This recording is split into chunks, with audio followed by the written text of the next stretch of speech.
Hello, everyone, and welcome to another episode of Stones Riffs. I'm here today with a very special guest that I'm sure you all know. His Stones documentaries are required watching for all Stones fans. He's done exhaustive documentaries on the making of Let It Bleed, Beggar's Banquet, and many other albums. The docs are incredibly detailed and jam-packed with information. It's impossible to not be sucked in, trust me. Anyway, the work speaks for itself. Click all the links below to find them all on his channel. I thought it would be great to meet and chat with the legend himself. Please welcome Steve, a.k.a. FlipSideCT. Steve, how are you? Hey, Justin, great job for you, too.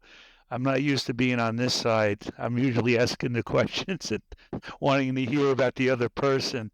So I got to watch that. But thank you. This is an honor. I just look at it as a big family. I don't have any ego. I don't pat myself on the back other than you did a kick-ass job, Steve. You know, um, I take a lot of pride in the work. But thank you for that. And I'm touched when I see the comments. So like probably like we hear feedback. That gives you the mojo. You move I forward. believe it. Yeah, Yeah. and to be honest, you mentioned something which is exactly the reason why I wanted to do this. You were the first name to pop into my head when I thought about people who I wanted to connect with because I thought to myself, everyone knows your videos. You are the centerpiece, really, of the Stones world on YouTube. And I said, I bet you most people would want to hear from Steve and actually, get to know him and, get to know him outside of what he's talking about, because a lot of the stuff that you're talking about is so deep into the info and everything like that. We kind of would like to know more about you. So that's why we're here. So I'm so glad you said yes. And I'm glad that we're going to have a little chat. That's cool. It's always a pleasure to talk to another geek. I know it feels like we're I don't know, we're all out there, obviously, but it seems like it's not been easy to connect. And your videos have been a great way to really act like a magnet, because you put the stuff out and people just flock to it. And I wonder if I mean, you get the comments coming in, the feedback, but I wonder if you realize just how important it is, the work that you're doing. It must dawn on you. Yeah. When I see the comments coming in repetitively, it's not, like I said, I'm not getting any big ego on this. I'm just thinking Stones, and I am thinking the future. I'm thinking about why I did this, which is we have to keep the Stones rock and roll going. And this is what I wanted to do, was get people to learn about the Stones who don't know. And a lot of people just listen to it on their computer. Maybe they put their earbuds, but I have to teach people, play it loud, MFers. um,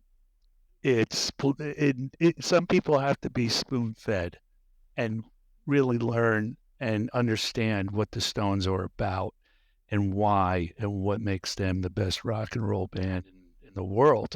60 years is pretty awesome. And I call them our Mozarts of our century. And I'll put it up against any one of those critters back then, you know. I love classical music too, believe me. But what we are living through right now is so historic and so important to keep going and not lose it, because you think about people in the 70s and the 80s. I don't know how many people were listening to big bands. You probably had your client, but mostly the older folks. But as time goes on, things get lost. So that's why to keep the momentum going was really important. And that's why I had to do this. And I'll mention one thing, and it'd be interesting also to hear you. What really drove me was false information, and then also people who started doing 10-minute videos. And I'm saying, how can you describe the Stones? Not never mind one song, but how can you describe it in 10, 15 minutes? My Some Girls is 6.5 hours. I probably could have went 10. So it's really to spoon feed and get the education going. And I just said, this is just ridiculous. We got to put an anchor in here. We got to get the roots back and moving. Whether you're a musician, whether you play in open G's, whether you have 50 Telecasters, whether you've seen the Stones 1,000 times, or you just heard them once, you're still in the family, and we got to be together. And the second part was, well, I sort of mentioned it was, I saw people. Oh, no, I know what the other one was. So I saw one guy said, which Stones album is worse, Black and Blue or It's Only Rock and Roll? Or it might have been Goat's Head. And I said, you must. I just couldn't stop. Did you show them the blade, Steve? Is that what you did after that? Yeah, I flashed. And I basically was really angry with that. And that's where I bit my lip and I just put the foot on the gas pedal. I said, you know what? Now, I'm coming from vinyl community. Back here, I got albums and albums. I got, a whole thing. And I mentioned. And my channel is about vinyls collecting, about rock and roll. And the whole thing is about the turn people on to music. So most people are just mainstream and here you go. Then you get a little wider and you go wider, and you talk to some people who are so geeky, they know so many things ins and out. Of course, there's more than just the Stones. There's so many great rock and roll bands, and it's a turn on something called the vinyl community, which is on YouTube. You type in vinyl community, you'll get hundreds of things posted up. And that's what the turn on was really about, and is to hear, okay, so what did I just buy today at a record show? Okay, today I'm showing you, is this Chicken Foot? I mean, what the heck is this? I don't even remember who this is. Oh, this is Hook Foot. So this is a blues band, Hook Foot. So I would go in and I would talk about this and share and do the turn on. And that's what it was all about for the channel. And then I sort of said, I don't show the Stones because I got everything. And that was sort of pre the archives that came out. Anyway, so I just also said, I got to show the people out here, what the Stones is about. So that's the tie-in. So you started because of what? I started, well, I never really considered doing a podcast at all for any topic. People may have suggested to me over the years, oh, Justin, that could be something I could see you do. And I always thought there's no topic that I think could sustain itself for me to do this. And then I find myself watching a podcast on the Beach Boys. In fact, a great podcast called Beach Boys Talk. It's two big Beach Boys fans just talking about the Beach Boys, but they also have a lot of guests come on. They had the great Howie Edelson come on, who's a great critic and writer and for music, and writes a lot of liner notes for box sets and things of that nature. And he mentioned just in passing, no one talks about the Stones in this kind of way, where you can talk about them in an academic kind of way and talk about the music. And I went, hold on a minute, wait a minute, hold on, hold me back. And so I said, well, I'll change all that. That's great. That's the energy. That's it. You felt it. That's what it is. Yeah, exactly. Yeah, and and I realized I did the math. I mean, there is a community, for lack of a better word, on YouTube, and I could tell that there was a little bit of some missing gaps with the Stones, and I was just surprised that there weren't as many channels as you would think for the Stones, considering other artists have plenty to choose from. Yeah. So yours was a different kind of channel, because yours is really a resource for fans, and I love about your videos is that not only are you giving the history and the context of these albums and so forth, but you really do a good job of kind of, in a way, hand-holding to people to show them what to listen for and what to listen for in this particular part of the song and stuff like that. And those are the kind of things that I think people overlook when it comes to the Stones, and the word is details. There are so many details in the Stones' music that it's so easy to overlook them when you have a Mick Jagger, singing up front and doing all his stuff that he does. But you don't listen to like, oh, that little lick that happens on the right channel here, and it's followed by that little drum fill that happens a second, all these kind of things. And you do a great job to put other fans in your ears, which is a very unique position to do. And I'm so glad you're doing it. And it seems like it comes so naturally to you, because only Stones fans notice these things. Yeah, totally. Very spot on, very observant, and that gives me goosebumps, when I talk about it. So the things that I'm doing, and I'm not the only one. When you're growing up in the 70s, you got your world, and you're in this. I'm in New Jersey, and I'm in this little center world, and I have no idea what's going on other than magazines. And that's all I have to be connected. Then you go to your first Stone show, and then you realize how many other people are just like you, and even more and greater. And, some just, are attracted to Mick, or some are, music, but, it's whatever. That's because when you get into the Stones family, you're there for a reason, and you're all equal, and it's just a beautiful thing. So,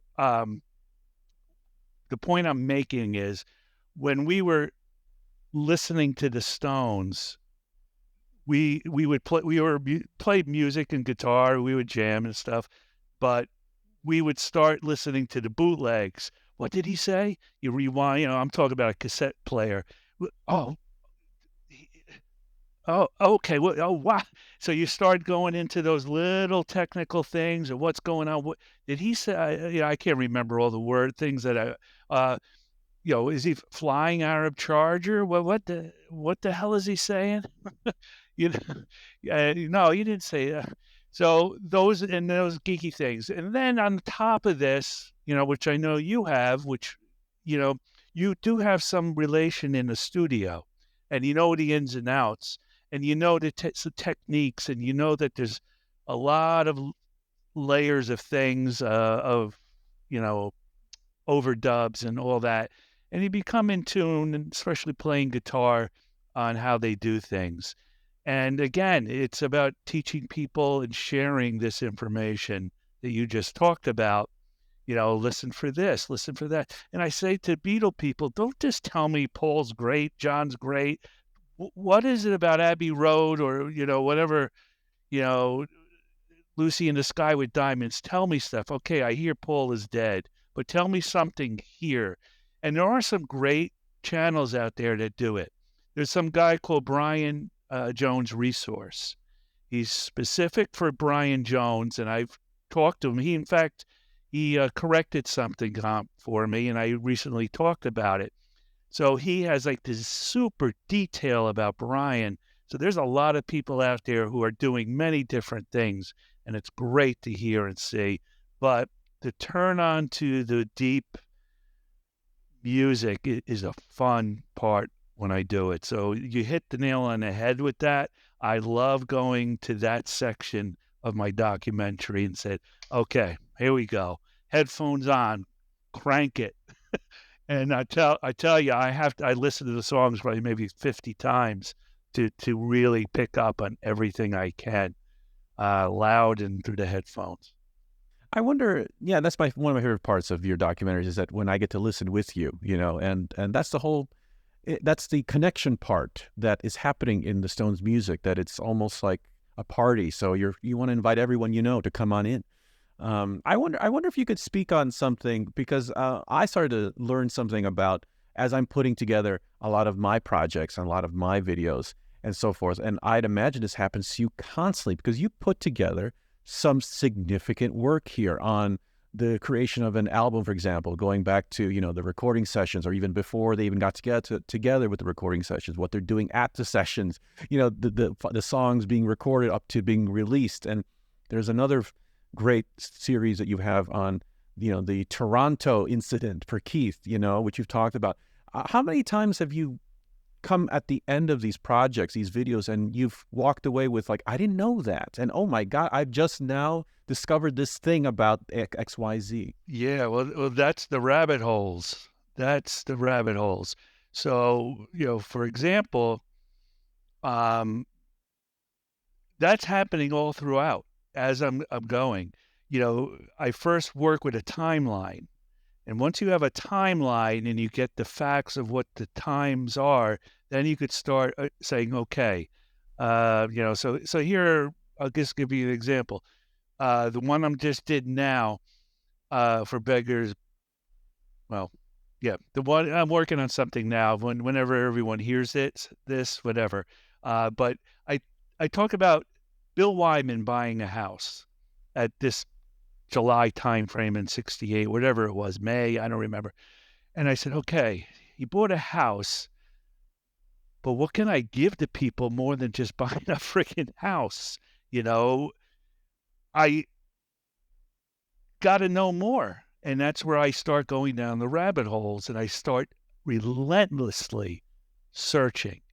You can't deal with just mediocrity. I can't just give what Wikipedia. I don't use Wikipedia at all. I don't even go there. That's a no. I go to maybe the 6th, 7th, 8th, 10th, 50th page of a Google page, of searching. You just keep on going. It's relentless. But when you find something, you go, holy shit. And then you got to say, is this true? How factual is this? And that's where the tough part is. But once you get everything to join in, it kicks ass and you're very happy. I say, and I have a buddy of mine. In fact, I met him because of my Jumpin' Jack Flash video.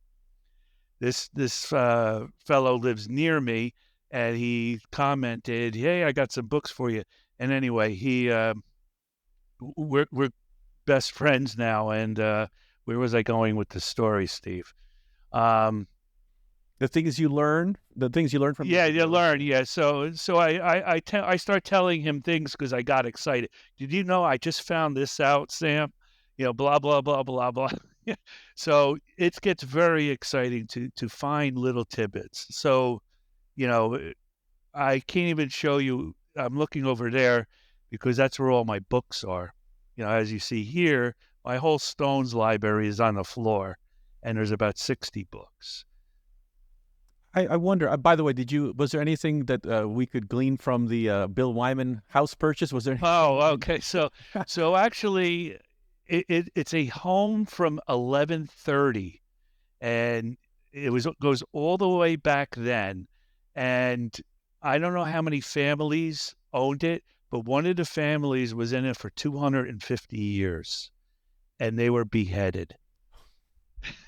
So that was just a Bill Wyman fact that I loved, and I found that out.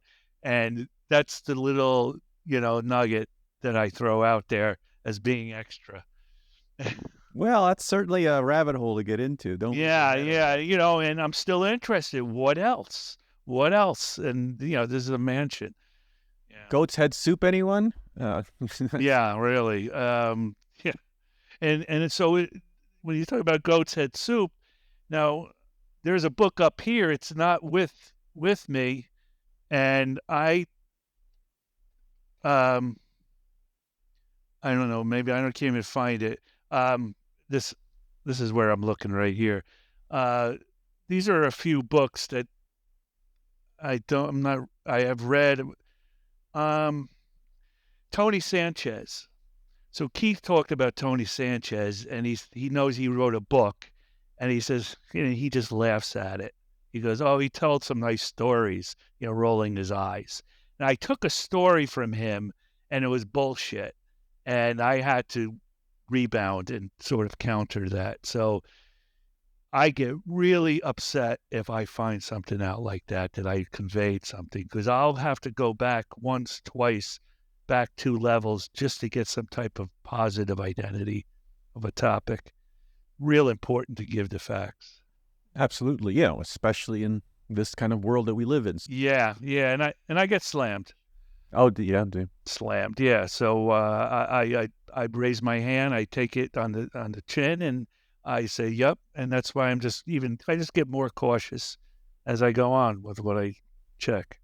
Well, it's appreciated because that kind of, in a way, journalistic integrity isn't necessarily consistent throughout many creators. Uh, as I watch your different videos, you've done so many on different eras of the band, and so often I wonder to myself, I wonder what Steve's favorite era is. Does he have one? Because he's very fair to all the different little spots. So I'd love to ask you now if you do happen to have one one area that you favor. Well, if I had a gun to my head and I was being pulled away to go to a desert island and be by my own, I would have to pull Let It Bleed. It's a perfect album.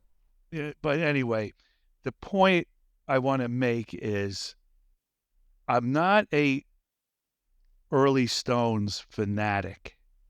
And I will say this, to me, if you're a Stones fan, you will never say you don't like. You should not be saying that. What you should say is, I just don't listen to it as much. Yeah, I'm totally with you. Yeah. So I say I don't listen to as much as the early stuff. Now, I know people might roll their eyes. Oh my God, he doesn't. Love the Stones. I just don't, the early stuff, I'm not a cover guy. I'm going to get to your answer because the answer is it depends on how I feel. Right. I will go to Ronnie because I want to hear that his slide, his playing. I go to melodic because I want to hear Winter's solo, or I want to hear Mick Taylor's melodic playing. It's really how I feel. So I would say those two eras less than the early stuff. I will still put on an early album and love what Brian does. Please don't think that I don't dislike that because he was a magician and unbelievable and brought them to other levels. And I will listen to, to Dandelion, just kick back. And basically when I listen to it, I'm saying, what did I miss 1,000 times before? Let me find something I didn't hear before. So I just love those two eras, the Taylor and the Ronnie eras. I know there's a lot of Ronnie bashers, and I don't understand why. And that's why I like in the Jumpin' Jack Flash video I did, I think I pronounced him pretty potent. And I bought a lot of his solo albums, Live at the Ritz, with the Chuck Berry's, the recent ones he produced live with Mick Taylor playing on. Oh my gosh!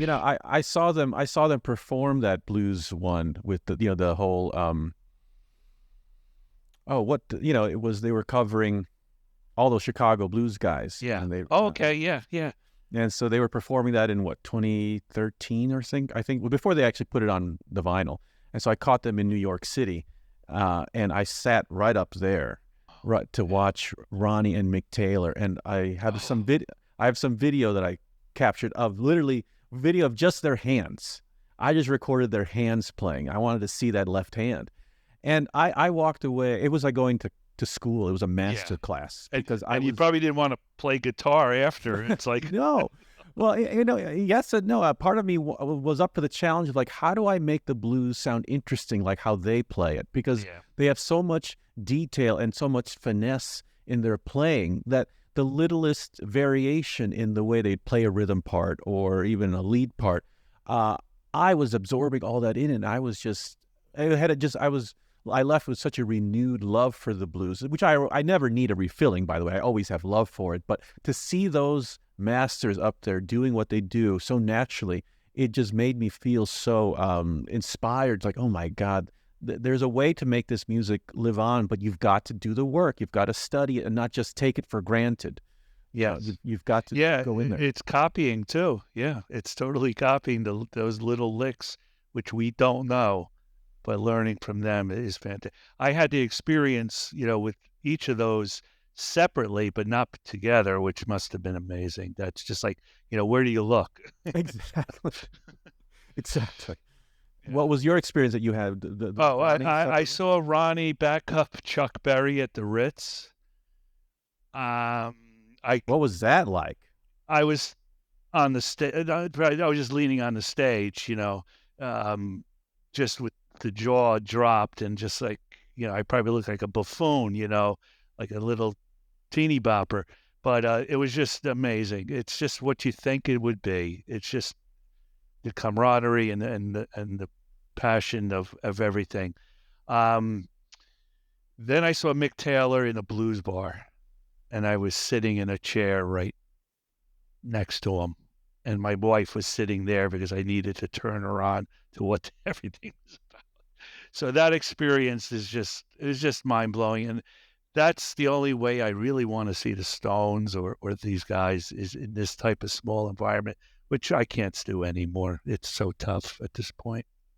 Was did Chuck behave himself that night with Ronnie? Oh yeah, he comes and he goes. He knows what he wants to do. He wasn't arguing. He just pointed. There was a third guitarist on there, and this poor guy. I mean, he didn't even look like he looked like a shoe salesman or something, and he was like laughing at this guy playing the leads, more of like he was afraid. Oh, it's my turn. And he's sort of panicking. But other than that, he was just so fun, and not the angry Chuck. No. It's funny. Yeah, I've seen Chuck I saw him maybe 3 or 4 times during the years. And one thing I've always noticed whenever I watch him is that his hands, if you were to look at his hands, they're not guitar player hands.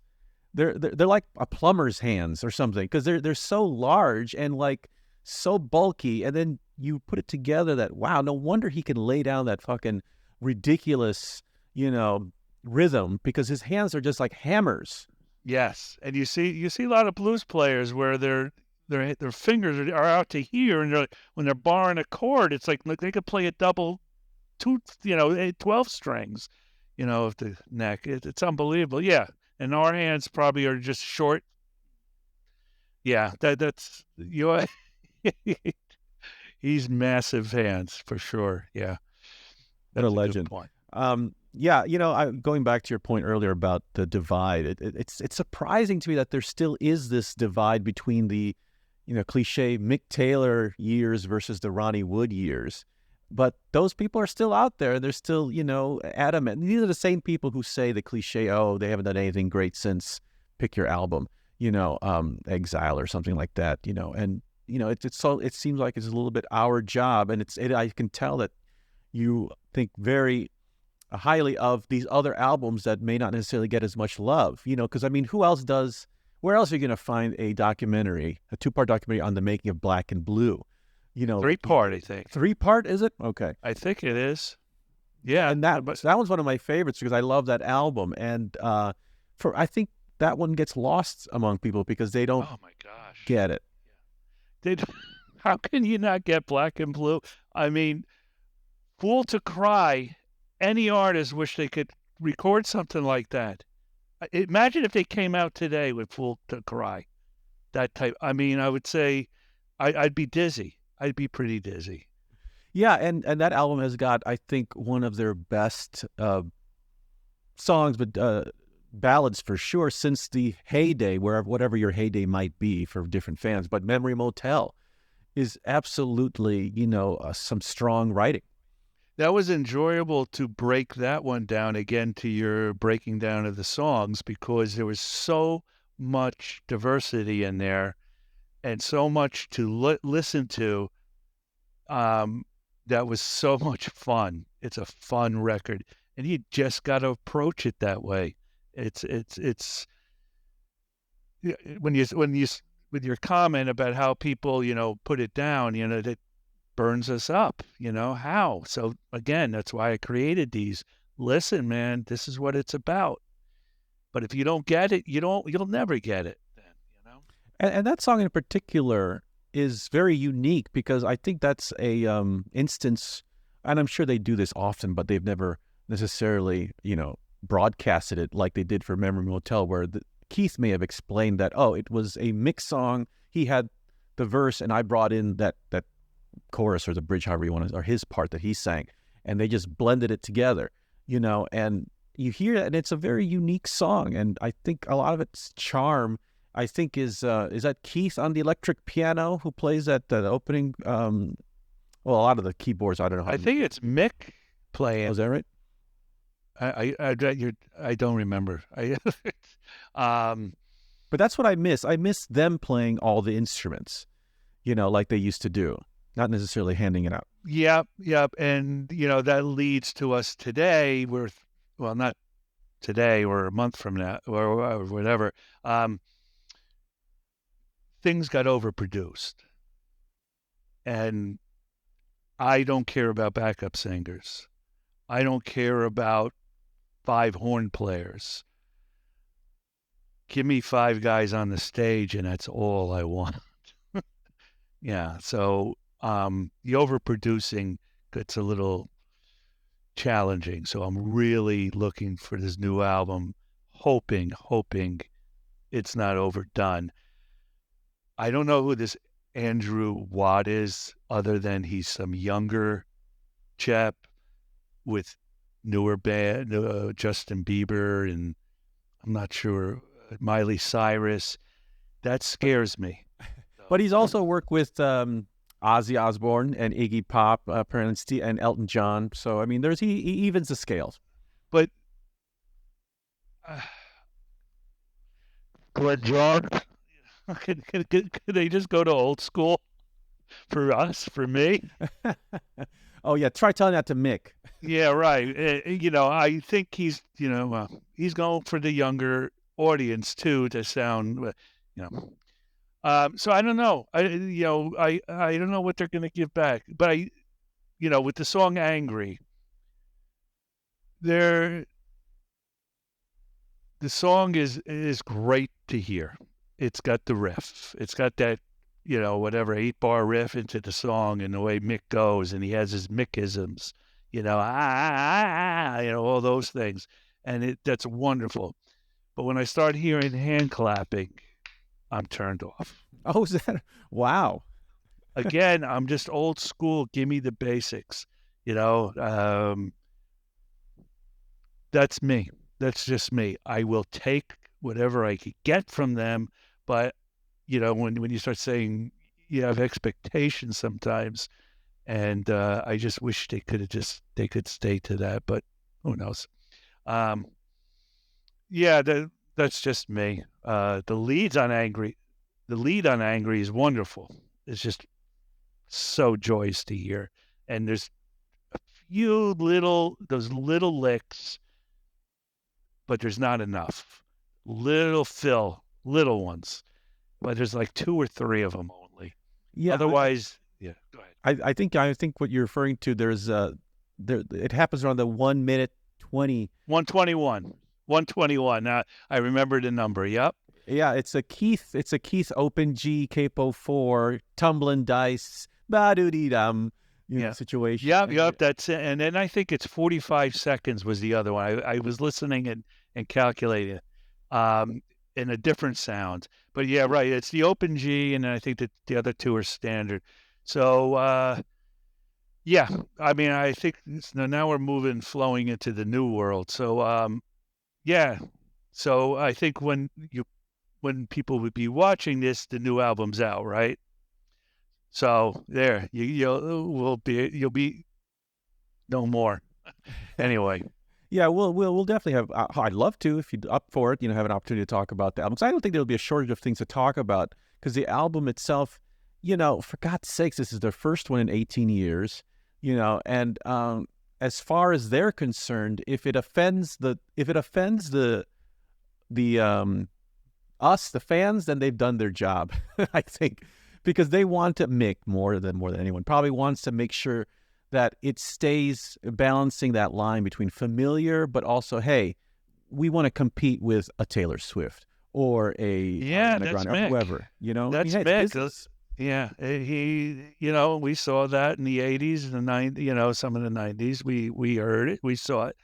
I think it was a Keith Moore album. We know what we would get.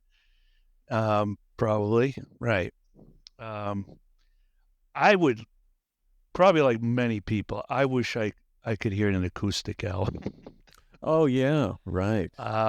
Maybe one or two, but more acoustic, more country twang. Um, that's what I would love to hear.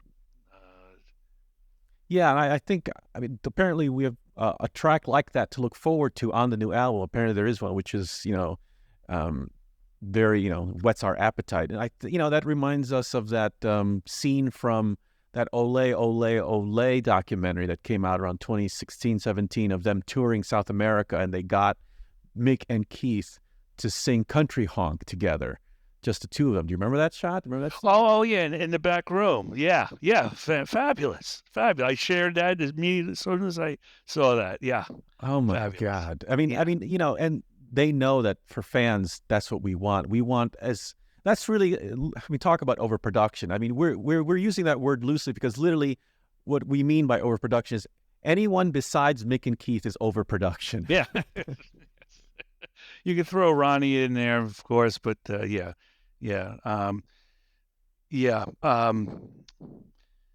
It's again the old school, and again I hear a lot of people saying Country Honk shouldn't have been on Let It Be Lead. They should have had Honky Tonk Woman. I say, okay. But I mean, you're splitting hairs at this point. Yeah, I mean, that's your world. Let It Bleed is quite perfect as it is. I'm wondering, because you mentioned overproduction, you mentioned the later period. The time that this video is coming out, we would have already been talking a lot about on my channel the album Undercover, which celebrates its 40th anniversary, if you can believe that. How time flies. Do you have memories about that album or impressions of it now, looking back? Has it aged better now that some time has passed? Okay, so Undercover, I did one an Emotional Rescue. I didn't do an Tattoo You, and then came Dirty Work. Undercover was 83. Undercover was 83, and then Dirty Work was 86. So 83. So 83, I just graduated college, and I was a DJ at the university. Cool. And that's in New Jersey. And the Stones was everything. It was like, so many sightings of Mick and Keith in New York City, and it was like trying to see them in clubs. This is a great book too. It talks about this. Yes, I was just thinking that as you were talking about that. Yeah. So did you cross paths with Bill? I've talked to him on Facebook and bought his back catalog of Beggar's Banquet. Banquet. Fantastic. Yeah. So So he does a great job. So my memories of it was the video. That was video time. That was MTV, and it was more getting shoved in our mouth. Too Much Blood. That was on it? I can't even remember. It wasn't hitting us because we were still comparing it to Some Girls. Emotional Rescue didn't get too much love because it was being compared to Some Girls, and Can I pause you right there? So Some Girls really hit, right? It wasn't just this fluke thing. It was, holy shit, they're back, right? I mean, it wasn't just this fluke. No, it was a smack in your face. It was raw. It was it was power. But the thing is, with Some Girls, I can remember 4 or 5 times listening to it, and by that time I said, "Damn, this kicks. This is kicking." But Undercover, I didn't get that. It took time. It wasn't an album that gave me that type of feeling at all.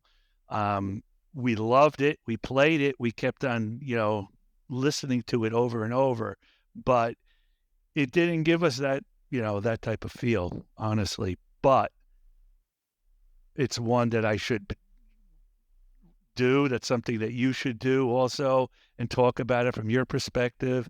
Um, uh, I think it's aged well over the years, especially now because a lot of those aesthetic decisions are sort of in vogue again, even today. Like that sort of '80s sound is much more friendly to the ears today than it was. is it? I The think so. '80s, okay. But yeah, '80s is sort of retro now, right? It's coming. Mm-hmm. It's all fashion, Okay, man. don't tell anybody. I hated the '80s. I I only like I said, I DJ'd, and I was DJing all this music in college radio the way it should be, independent music. What was happening in England? We would go to the New York City clubs to find out what they're playing, so we could go back to the radio station and buy these bootlegs and play. I was heavily into that new wave, the punk scene at that point. But still, I had my Rolling Stones night on campus. But anyway, yeah, it wasn't slamming us, but I know if I go back and I listen to it, and I haven't honestly listened to Undercover in a while, and I have to say, what is the Keith's song on there? Want to hold you. That's right. Yeah, I think that's what's tricky about that album is that it's so drastic in its different on the spectrum because the Mick songs are very Mick and the Keith songs are organic and kind of kind of as we know the Stones to be. But I think for some people they have the assumption that Undercover is very new wavy as a whole, as if like some people mistakenly assume that Some Girls was a complete disco album just because of Miss You. I remember speaking to someone and they said, "Oh, you like Some Girls, the disco album?" Like you've got it all wrong. And so people have these lazy kind of ways to look at this, but yeah. Somebody, just so I don't lose my thought, somebody just commented to me about exactly what you said and said, I hated it as disco. I said, man, it was the remix that was disco. They pushed that in the nightclubs. It was that they wanted to push. I said, come on, you listen to those guitars in there. Don't tell me anything. So yeah, that's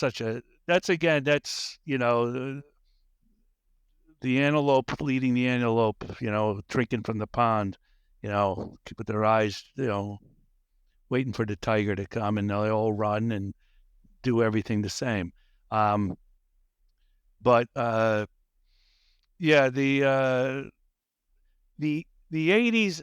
The reason why I didn't like the '80s was more because of the synth drumming. It was just too much. I just got beat over the head. Too much. Prince was all over that. I remember, seeing Purple Rain and listening to that. And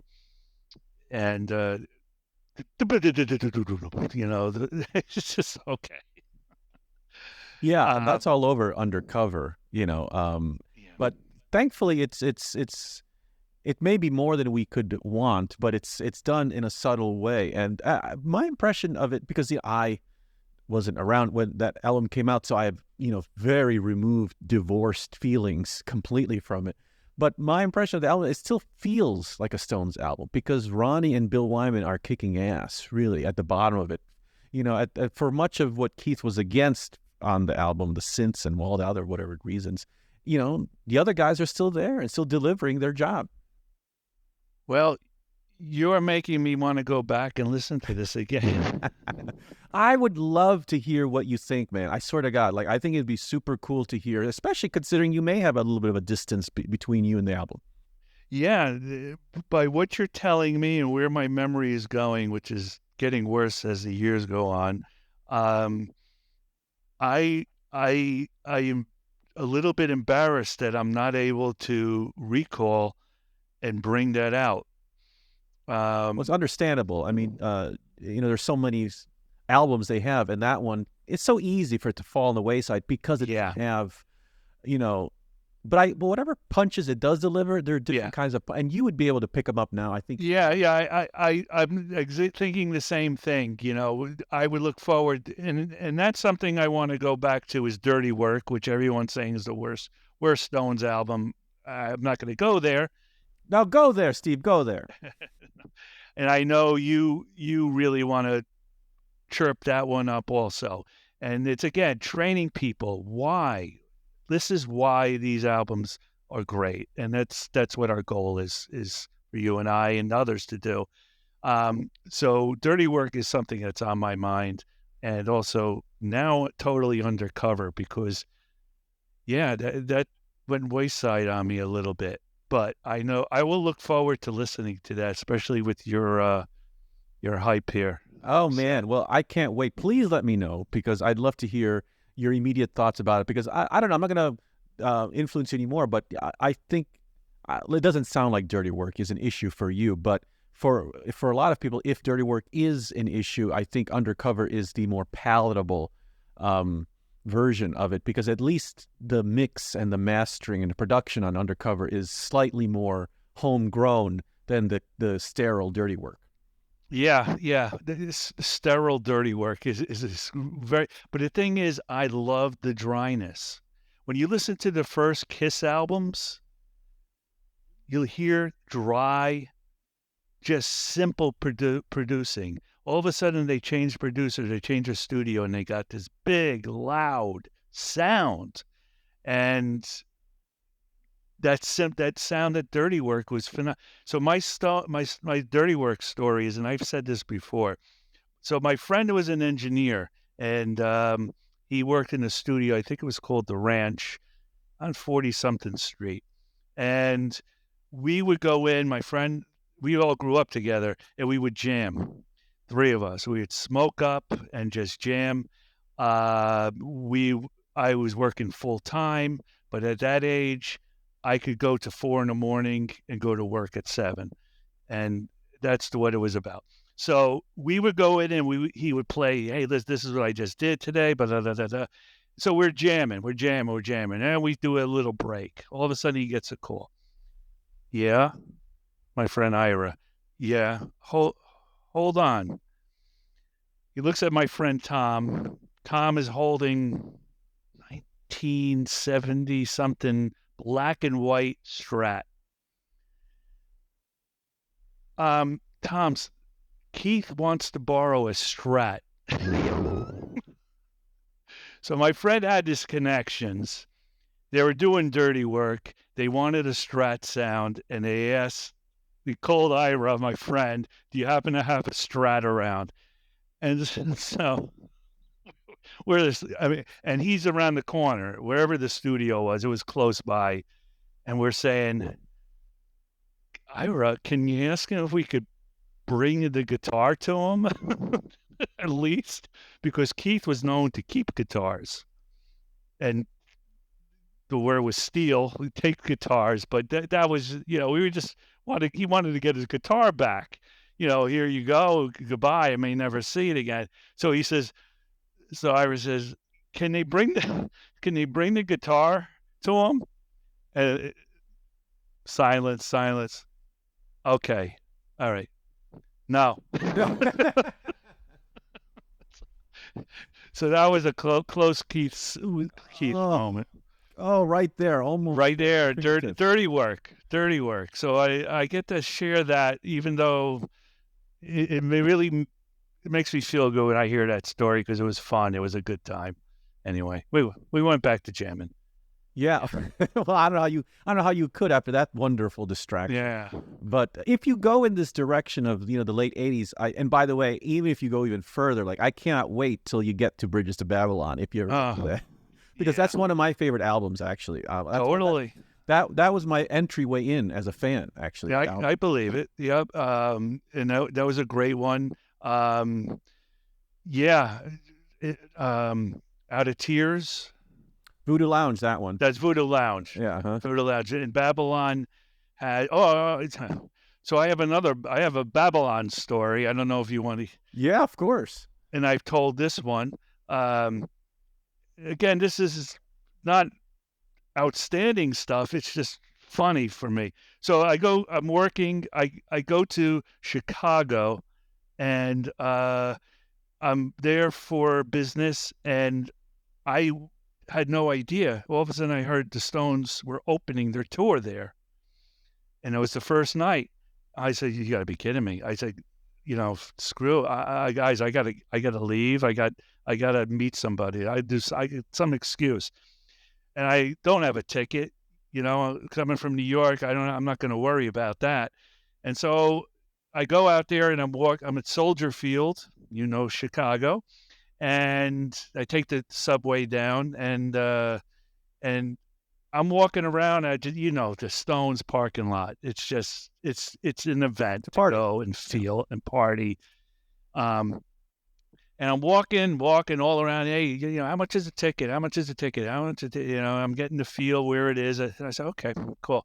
So it's getting a little closer to the time, and I'm saying, okay, and I'm by myself.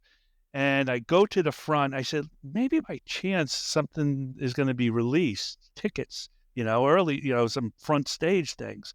No. And so I'm standing by the security guard, and all of a sudden I just turn over to my right, and I see a camera crew walking behind me. And I do a 180, and I walk right behind them, and I walk right into the stadium. Oh, so fantastic. Head down like I own the place and I belong. So now I'm in there, and now I'm saying I got to find a ticket stub because, if I get caught, I got to show something. So I where to go? You go to the concession stand, and that's like 10 people deep. So I'm looking on the floor. Oh, here's a stub. Oh, here's a stub. I got like 4 stubs in my hands now. While I'm doing that, here's $20. Here's $10. Here's $20. So I'm getting all this change now. I go buy the shirt. I go buy a hat. And now I got to find a place to sit. And I had first row on the B stage. Oh, my God. Right there. So that night they played Little Queenie and the last time. Go, Little Queenie, screaming to Mick. He was right there. So right there. I'm like, God, was that phenomenal. What an experience. I only could share with myself. I mean, that's the bad part of it. I see it live on YouTube, that show, but that was my Voodoo Lounge tour. Bridge Bellum. Bridge. Oh, what a great one for you. Good one for you. That's amazing. And what's the other one? Anyway, there's another story. I worked across the street from the arena in Meadowlands, and I would go in and watch the New York Giants play, and I watch them practice. And I would go down to the practice field and hang out because I had all my tags and stuff, but they didn't know who I was.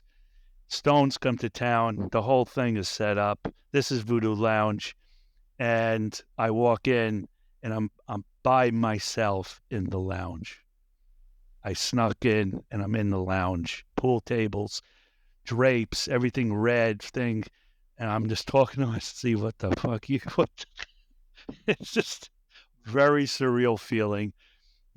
So much urge to take something for the trip back. But I didn't do anything. I didn't want to be caught. I didn't run disrespect. That was bizarre. I think we need to have another episode of just your fantastic stories over the years, because I know there's going to be a lot of those. Yeah. There's always, everyone has Stone stories. It's something. Yeah. I guess that's true. Right. Yeah. Yeah. Never met Mick, never met Keith, although Keith lives a couple towns from me. Never. Yeah, that's exciting. I would be, if I lived there, I would constantly be driving. I would never be home. Somebody I knew was the pharmacist in Weston, and this is when Keith fell out of the tree. Oh my God! And he had to get I don't know, Percocets. I don't know what it. So Patty would come in, and then the girls would come in, and he would say, "You know who your daddy is?" They go, "Yeah, we know." So there's little stories like that with Keith sightings, and Yeah, I would constantly I would all day just spend my day at the post office, just waiting, Oh yeah. or the bank. Yeah, because that's where And Keith would hang out, right? yeah, Bakery. yeah, yeah. And he goes into Westport. He goes into a lot of. He's out and about. He's cool about it. And a lot of people are cool with him. You're in a lucky spot to be there. It's Yeah. a great Stones area. As we try to wind down, I have a couple Yeah. more random questions that I would love to get your thoughts on. If you could ask a member of the Rolling Stones one question, who would it be, and what would that question be, Steve?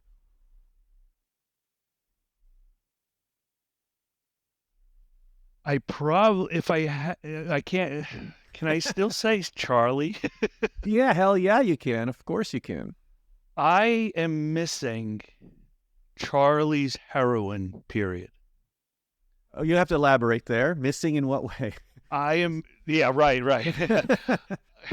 I know it in my head, but you don't know what I'm talking about. I'm missing the gap of what happened and why. Right. And I think it had to do maybe with his wife, and he went in through a big midlife crisis of something. I would love to talk to him about what happened to him with that, and what he would feel. What did he feel? What helped him to rebound? Because he was the last person we would have expected to do something like that. That's a great answer, and absolutely. I mean, it seemed like it came out of the blue, and from my understanding, I don't know where I read this. I'll have to check my sources, but I think I remember Charlie admitting that it was Keith who really had the final word to help him get out of it. I don't remember the exact, situation, but Keith was incredibly instrumental, apparently, for Charlie to realize, holy shit, okay, what am I doing? Get back on the horse. Because Keith right there was with Patty, and she's the one that said, shit or get off the pot, What are you going to do with me? Right. So, yeah. But am I right? It's not a data full of information. Yeah. Totally. And you know what? And what can you expect? Although I have yet to read the Paul Sexton book on Charlie Watts, a new biography came out about 1.5 years, 2 years ago. I don't know if it's been explored there, but that's a place to maybe look into. But it's not surprising that we don't know much about it, right? Because the only way for us to know more about it is if Charlie spoke more about it. And he would have been the last person to get more information out of it. Yeah. Yeah. Yeah. Yeah. And so to your question is, what are you gonna say to Keith that he doesn't? You just don't want to say the wrong thing. Exactly. And even forget Mick. Mick. How much. And then in the book of Under My Thumb, it was funny. How Bill talked. Mick came right up to his nose. Right. This wonderful moment there. Yeah, that it's more of the ones who I don't know about. In fact, I think probably by now, if you folks love Charlie, which I can't see you not, check out Christie's. They're having, Okay. No. So go ahead. Go ahead. No, you keep going. I want to hear what you know. Well, first of all, they are having this huge auction, but they just put out also a fantastic video. I don't know if this is what you're referring to, but Christie's produced a video with Jules Holland moderating with Paul Sexton and Dave Green, one of Charlie's friends. And they're talking about Charlie in relation to those wonderful items of the jazz records that he has and the autographed books. And, oh, my God, he's got like a first edition Great Gatsby signed. Yeah, Great Gatsby. It's got 150,000 for Gatsby or something. Yeah, that's another thing I would talk about to Charlie. Is his collection, his history passion, and Keith would be about history too. I would talk to him about history because that's something I love and a passion I have. I watch hundreds of documentaries, anything on history. Yeah, Keith is a big history buff. It's quite what you wouldn't expect. Not that we would have to believe that his image is who he is, but he seems to be quite the history. Yeah, well, that's how he connected with Freddie. Is because Freddie's background, and they were he knew about it. He knew what he went through, and he admired that tremendously. Yeah, I don't know if you have seen that video that they put it out about a week ago. Christie's put out this great little. It was a 30-minute interview, obviously to promote the auction, but they really have it's as close as I think to a Charlie documentary, because Jules Holland was a friend of Charlie's, I guess, and Paul Sexton, I believe, was the author of that book we were talking about. He had known Charlie for 20, 30 years or whatever, from a, I guess, professional level, I suppose. And Charlie's good friend, Dave Green, I believe his name is, childhood friend, so had followed him throughout all of his collecting habits and all of his personal stuff. And so they all spoke about Charlie in connection to these items. And it was a very warm and lovely talk about their friend.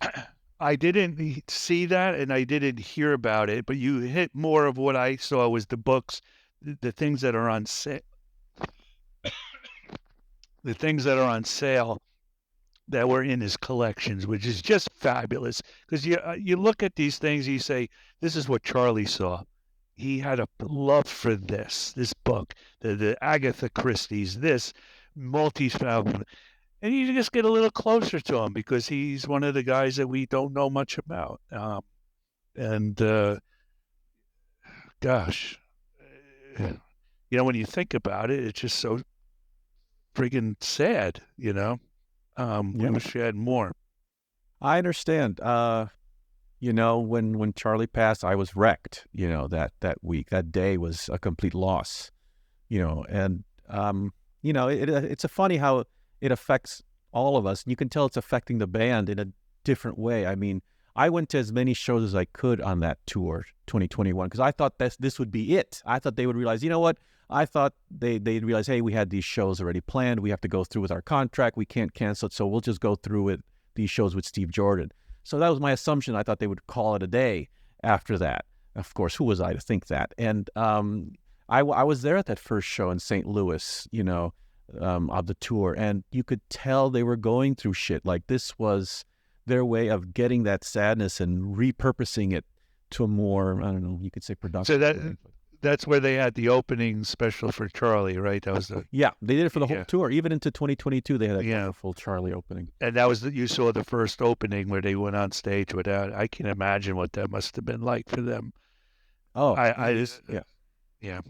You see that video of Mick, because for a lot of all those shows, Mick had to always do a little speech, or after the third or fourth song, he would say something like, "Oh, we want to dedicate this show to Charlie," blah blah. And for almost all of them, Mick had to give that talk, and Keith would go up there and either put an arm around him or hold his hand. Support, yeah, and it was quite a sight. That was the tours where he did the Bob Kraft. They did it in Boston. That was the first one. That was really that was like that was their club gig for the tour. Yeah, right. Okay, yeah, I'm not going to go down that rabbit hole of what happens if it's just too painful. And there's a lot of great ones out there. What if, when it happens? And I'm careful to not say much more than that. But I mean, we just have to be thankful what we do have, regardless. That's why we're of here. It is. Yeah. And that's another thing is I don't want to be caught post saying how great they are. We're here showing what it's about before it's things Absolutely. Like that happen. And on that note, Steve, what do you suppose it is about the Stones that 61 years later, here we are still talking about them. They're still out there. They put out a new song, and believe it or not, from the last time I looked, it had about 16 million views on YouTube for their video. So what is it about them that is still catching people's attention, new and old fans alike? It's their formula, their way they do things, and the consistency that you and I know about, and all 16 million other do. That shows you how many connect the way we connect and understand how they're joined.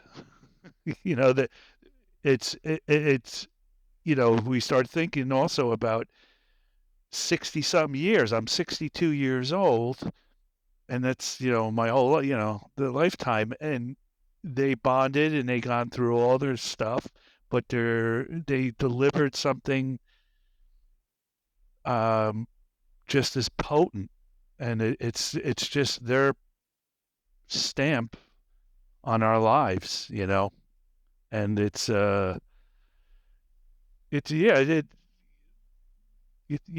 mean, you never know as they get closer to this cycle.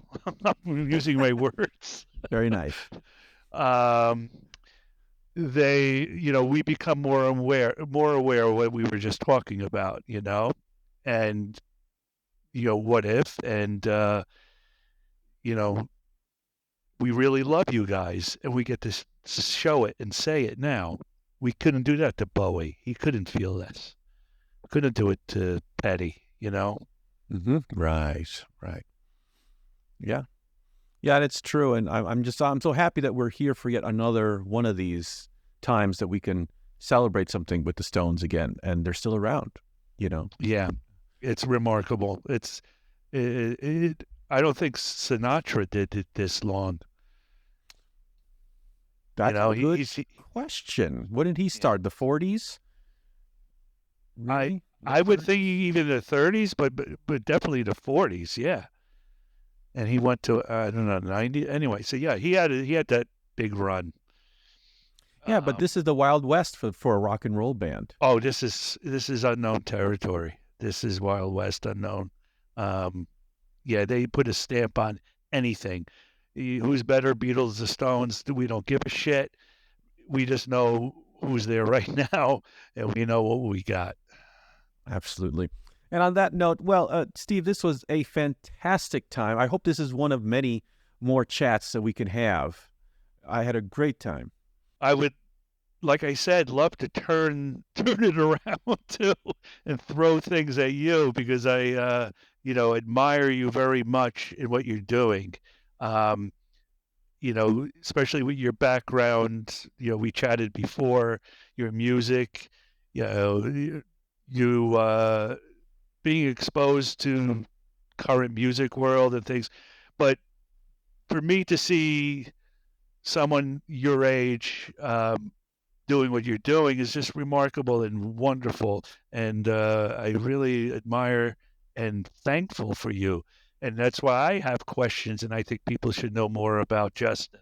Oh, it's very sweet. Well, it's very kind for you to say that, Steve. And I'm glad that, like you put it earlier, and it's so wonderfully put, it is a family, it is a community, and we're all connected. And, I mean, we sort of just only met today or maybe even yesterday, but it feels like I've known you forever. So yeah, exactly. Great. So back to my friend Sam. My friend Sam is 76 years old. He watched the Jumpin' Jack Flash video, and we spoke on the phone for hours. I went and visited him. We talked for 8 hours, and it was just like we knew each other our whole lives. It's friggin' amazing what the Stones could do for us and how music could bring things together. You can't not have a discussion and a topic and have a good time. Steve, why don't you tell people how to find you so people can know how to find your wonderful material online? Look right here. If you go on YouTube channel and you type in FlipSideCT, you'll see a bunch of videos on my channel. And like I said, it's vinyl community stuff, but it's also documentaries.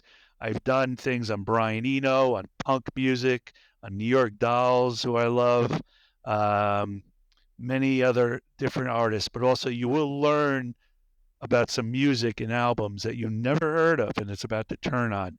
So that's what that's about. But yeah, so this is what it's about. It's a FlipSideCT, and thank you for help pushing it. It's exposing the best. Well, I tell you, it doesn't need any of my help because it's doing the work for itself. It speaks for itself. It's quality stuff, and anyone who visits it will see it for themselves. Steve, thank you so much. Appreciate it. Hope we can do it again. Yeah, we will. We will, Justin. Take care. Thank you.